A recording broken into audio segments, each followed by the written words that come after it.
Diabetes में होने वाली कॉम्प्लिकेशंस के बारे में जानना चाहते हैं। इसमें लोगों को क्या क्या समस्याएं होती है और किस तरीके से लोग उभर सकते हैं इससे? देखिए, डायबिटीज़ जो अपने आप में एक बहुत ही कहने को तो ये होता है कि ब्लड शुगर बढ़ा हुआ है, लेकिन इसके साथ साथ इसका जो कॉम्प्लिकेशंस हैं वो बहुत ज़्यादा प्रॉब्लम वाली बात होती है। इसमें जो मेन जो ब्लड वेसल्स का इन्वॉल्वमेंट है उसके हिसाब से हमारा डायबिटीज जो कॉम्प्लिकेशन है डायबिटीज़ का होता है। जैसे अगर मेजर वेसल्स अगर इन्वॉल्व होते हैं तो उस कंडीशन में आपके हार्ट डिजीज़ होने की संभावना बहुत ज़्यादा होती है। इवन 3 to 4 टाइम्स जो है, अगर आप डायबिटिक हैं और एक नॉर्मल पेशेंट है तो डायबिटिक में 3 to 4 टाइम्स डायबिटीज़ हार्ट का प्रॉब्लम होने की संभावना होती है। दूसरा जो कि स्मॉल वेसल्स का इन्वॉल्वमेंट होता है उसमें हम लोग देखते हैं कि किडनी का, आँख का रेटिना जो होता है और नर्व्स का, इन 3 चीज़ का इन्वॉल्वमेंट होता है।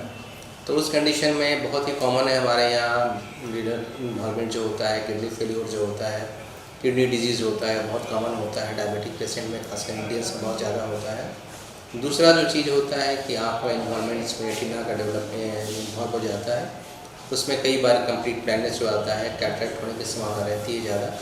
तीसरा जो होता है नर्व का इन्वॉल्वमेंट, वो बहुत ही इम्पॉर्टेंट चीज़ होता है। वो जैसे कि स्पेशली आपको जो नज़र आएगा, जैसे पैरों में देखेंगे आपकी बहुत सारे पेशेंट्स को डायबिटिक फुट होता है, तो एक बहुत बड़ा ये मतलब लाइफ थ्रेटनिंग चीज़ होती है। पैर में जख्म हो गया, हल्का जख्म हुआ, वो अल्टीमेटली बहुत बड़ा अल्सर में डेवलप हो जाता है और बहुत सारे 100 में 40 लोगों का पैर या उंगली जो है काट देना पड़ता है। तो ये डायबिटीज़ के लिए सबसे बड़ा कॉम्प्लिकेशंस है।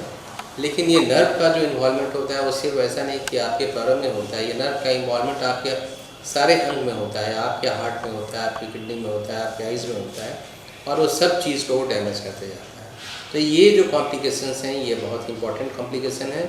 इसमें खासकर 2 चीज़ हम जो बोलेंगे, एक तो हार्ट का प्रॉब्लम जो बहुत कॉमनली बढ़ रहा है इंडियंस में वो है, क्योंकि डायबिटिक को हम लोग कहते हैं कि वो अपने आप में एक हार्ट डिजीज़ का जो रिस्क होता है वो एक डायबिटिक पेशेंट को होता है।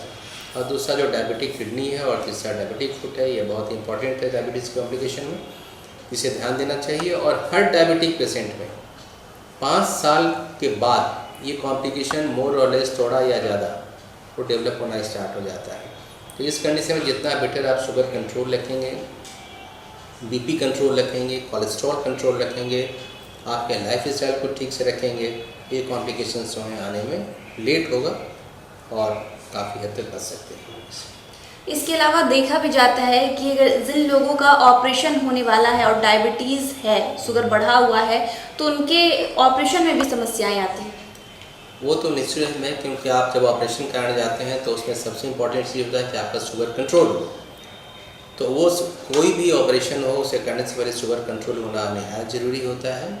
और उस कंडीशन में यूजुअली हम लोग इंसुलिन का यूज़ करते हैं, क्योंकि इंसुलिन एक ऐसा चीज़ है इसमें कि एनाबॉलिक इफेक्ट होता है और जब ऑपरेशन के बाद जब स्टिच बनता है या जब ऑक्सीजन उसका जो ये होता है सीजन जो होता है उसके हीलिंग प्रोसेस में इंसुलिन ही मदद करता है। तो इसीलिए मेरा एडवाइस यही रहता है सभी पेशेंट को कि जब आप सर्जरी के लिए जा रहे हो तो उस समय आप इंसुलिन पर शिफ्ट कर जाइए ताकि आपका जख्म जल्दी सूख जाए।